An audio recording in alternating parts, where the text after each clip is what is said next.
Okay, I wanted to answer this question that I've gotten a lot, and I think a lot of you have too.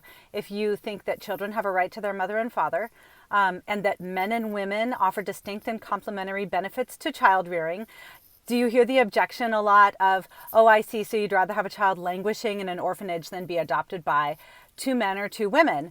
And so I want to address that question.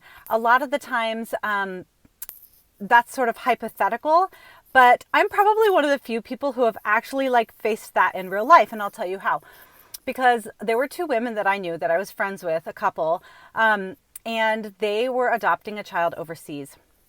And I knew for a fact that this child's profile, this child with special needs, had been passed over by several heterosexual married couples who were not willing to take on that special need.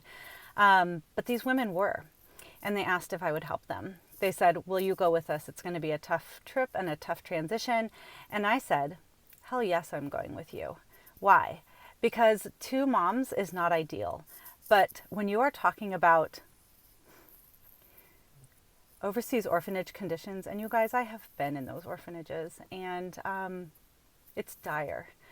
And these women were willing to do what most heterosexual couples were not willing to do. And so we went for 2 weeks and I traveled with them. And it was a tough trip, and I'm glad I was there to help.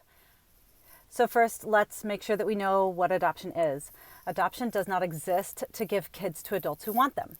Adoption exists to provide parents for children who have lost them. And so social workers need to be free to make the judgment call based on various factors, based on what that kid needs. Kinship bonds, marriage, gender of parents, financial readiness, ability to cope with special needs. All of those things are things that social workers have to take into account. Availability of other adoptive parents. Right now in the United States, there's a crisis in the foster care system. There's not enough heterosexual married couples that can take the kids out there who need them, especially older kids and sibling groups. And so a lot of times that ideal of two married heterosexual parents is not available, in which case the social worker needs to make the placement that best suits the child. And sometimes that's a same-sex couple. Is it better for a child to be adopted by two dads or two moms rather than sit in an orphanage or perpetually live in foster care? Yes. Side note, if you're concerned about same-sex couples adopting, you know what you should do? If you're a married man and woman, you should go through the process of becoming an adoptive parent or a foster parent. Go through the process of having background checks and references, home studies, FBI checks, physicals, financials, all of that. Screening, because there are kids out there who need responsible adults to step up and take care of them, especially in the foster care system and children who are in dire situations overseas.